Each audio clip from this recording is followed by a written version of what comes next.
maayirkii hore Hargeysa Cabdiraxmaan Solteko afhayeenkii hore xusbiga kulmiye Buuni xusbiga mucaaradka ka garyaqaana reer Somaliland dhammaantood waxa ay ka hadleen xabsi ku sii haynta Ubax Cabdiraxmaan Cumar oo loo yaqaano Goosha Isaaq waxaanay direen fariimo isku hal jiha u socday iyo dhaliil ay u jeediyeen xer ilaalintu tallaabadii ay qaaday saaka Ruushka oo faa'iidadii ugu weyneyd taariikhda ka helay tabaneeyadii cishe u socday dagaalka Khaliijku manjalad caan oo soo bandhigtay dhaqaalaha uu faa'iiday Ruushku iyo dowladda Mareykanka oo ka quusatay in meesha laga saaro nidaamka Iiraan oo markan xaqiiqsatay inuu adag yahay sida ay qortay warbaahinta Fox News. Ruushka ayaa faa'iido weyn ka helay dagaalka iyo khilaafka ka taagan bariga dhexe dagaalka u dhexeeya Iiraan oo geesa iyo Mareykanka iyo Israa'iil oo iskaashanayo geeska kale dagaalkan oo saameyn ku yeeshay dalalka Khaliijkana sidoo kale istaajiyay isku socodka dhanka shidaalka dunida 20% wax lagu qiyaasay waxay noqotay faa'iido weyn oo markan dhanka cashuuraha uga soo xarooday Ruushka. Mareykanku dhawaan waxa uu sheegay si ku meel gaadho 30 cisho inuu u fasaxay in shidaalka Ruushka la iibsado weliba dalalka reer Yurub horena waxay u ahayd go'aan ay meel isla dhigteen inaan Ruushka shidaalkiisa la iibsan maadaama cunaqabatayn la saaray Ruushka. Mooskana waxa ay muujisay xilligan firfircooni sare oo ay kaga faa'iideysanayso fursadda dahabiga oo ay u aragto mid iyadoo ay ku samayn karto dhaqaale weyn. majalada caanka ee RTN oo kasoo baxda gudaha Ruushka ayaa sheegtay 9 cisho oo kaliya Ruushku inuu ku faa'iiday 1.3 bilyan oo cashuuraha ah shidaalka iyo kaydadkiisa saliidda marka laga baxo inta uu iibiyey. Kuwani waa cashuuraha dulsaarka waxa loo yaqaano tan Ruushka ka dhigaysa faa'iidadii ugu weyn taariikhda inuu ka helay 10 cisho wax ka yar isagoo sii danaynaya xiisadda inaanu faragelinin maadaama isaga u tahay fursad weyn oo taariikhiya jiitanka dagaalkani marka laga eegayo dhanka dhaqaalaha. maayirkii hore magaalada Hargeysa Cabdiraxmaan Solteko ayaa si adag uga hadlay xadhigga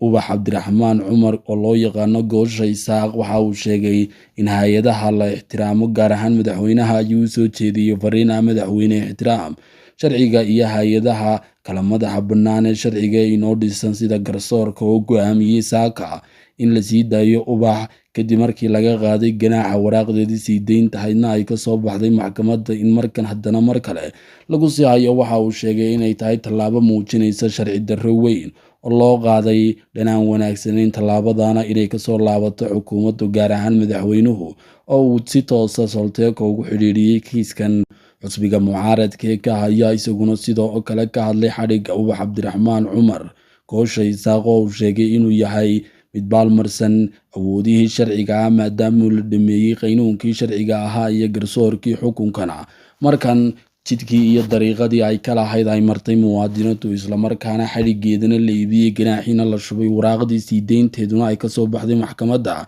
is-hortaagga sii deynta Ubax Cabdiraxmaan ee xeer ilaalinta ayuu xusbiga ka ku tilmaamay tallaabo baalmarsan sharciga iyo mid markan u muuqanaysa in awooddii dalka lagu tagrifalayo si arrintaa looga badbaado oo aanay saameyn sharci u yeelan oo aan hay'adaha sharcigu isku qasminna markan loo baahan yahay in si degdeg ah Ubax loo fuliyo sharciyada ay xaqa u leedahay una damaanad qaadayo dastuurka Somaliland kaasoo ah inay gudi karto ganaaxyada ku waajibay xukunkeeda iyo weliba ganaaxa lagu riday ee lacageed ee dhanka kale. sidaa darteed ay suuragal tahay haddii aan imika la ixtiraamin sharciga inay sidaa ku sii socoto ugu dambeynna laga kalsooni baxo aaminaadna lagu qabi waayo sharciga iyo dowladnimada jamhuuriyadda Somaliland gaar ahaan laamaha garsoorka oo markan awood u yeelan waaya waxa ay fuliyaan ama se ay sheegaan inay sidooda u fulaan oo dhanka xukuumadda iyo fulintu ay awoodda ugu sarreysa iyo ta u hooseysaba yeelato. haddii ay noqon lahayd garsoor iyo fulinna ay dhammaantood iyadu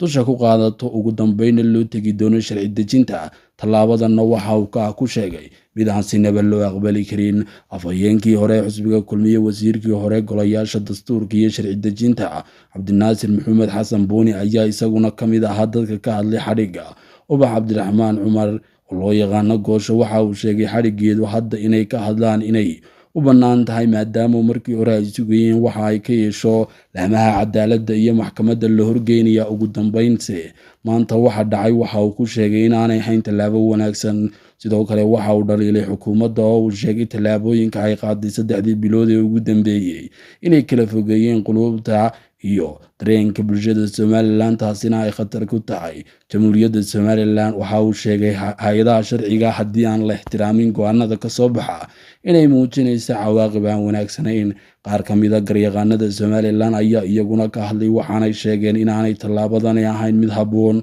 Waxaa ka mid ahaa Guuleed Difaac oo ka mid ah garyaqaanada caanka ka ah gudaha Somaliland, isagoo sheegay hababka sharci ee loo maray sii deynta Ubax inay ahayd kuwo kaamil ah, ka daba-tagga xeer ilaalintuna inay muujinayso inay jirto cid kale oo doonaysa Ubax inay meesha ku sii hayso, taasoo ah wax sharciga ka baxsan iyo wax muujinaya in qaynuunkii iyo weliba sharcigii dadka kala hagayay u yaallay bulshada markan daaqadda laga saarayo oo loo taliyo shaarar aan la isku ogeyn iyo seesas nin weliba uu u qaadanayo calaa keef, taasina aanay suuragal ahayn. Isku soo wada duubo, dhammaan dhinacyadu waxay ka istaageen xadhigga Ubax Cabdiraxmaan Cumar inuu yahay mid cadaalad darra amase sharciga baalmarsan, maadaama waajibaadkii sharciga lagu lahaa laga gutay. Sidoo kale dowladda iyo weliba laamihii ay qusaysay ay shubteen cashuurtii iyo weliba ganaaxyadii ku waajibayay markan xorriyaddeedu inay kasii maqnaatana markan ay tahay arrin kale oo muujinaysa sida aan kalsooni loogu qabi karin garsoorka iyo xukuumadda isku milankooda. Hadda warbaahinta Fox News ayaa qortay Maraykanku inuu ka quustay bedelaadda sistamka iyo nidaamka ka arrimiya dalka Iiraan ee xilligan, maadaama uu dhisan yahay mid dhaxaltooye ah oo haddii uu janan meesha ka baxo kusimihiisi amase dhaxal sugihiisii uu soo taagan yahay boosishanka ku xiga. Sidoo kale aanay fududayn dagaalka Iiraan lala galo in lagu bedelo wejiga koowaadba xukunka iyo weliba taliska kacaanka halkaa ka jira oo ugu yaraan qof walba 10 boosishan oo ka hooseeya oo ay u diyaarsan yihiin, kuwaasoo ah bedel degdeg ah islamarkaana uu dheeraan doono dagaal kasta oo toos oo lala galo Iiraan. Warbaahintu waxay sheegtay xogo sirdoon oo ay kasoo xigatay hay'adda CIA ee Maraykanka inay suurtagalnimada in nidaamka Iiraan xilligan lagu bedelo awood iyo cadaadis militari ay adag tahay. Sidoo kale dagaal kasta oo toos oo lagu qaado Iiraan uu naafayn doono dhaqaalaha adduunka iyo sidoo kale saameyn baaxad lehna uu kaga tegi doono mandaqadda. Sidaa darteed loo baahan yahay ka fiirsi dheer oo xilligana danaynta Maraykanka inuu faraha kala baxo dagaalka iyo weliba dowladaha khaliijka oo iyaguna markan dareemaya culays baan, maadaama Iiraan u aragto goobaha laga soo shiiday amase laga soo weeraray gudaha Tehraan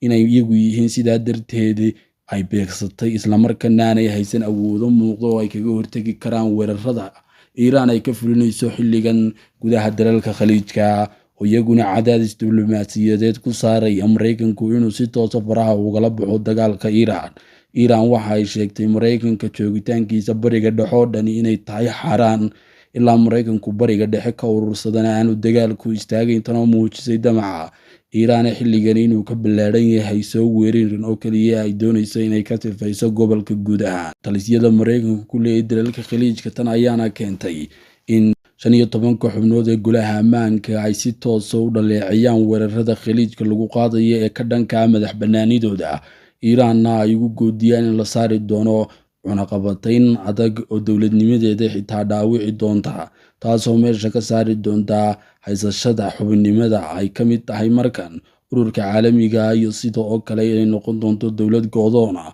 oo loo aqoonsado foodo iyo mid dhib ku ah guud ahaan dunida.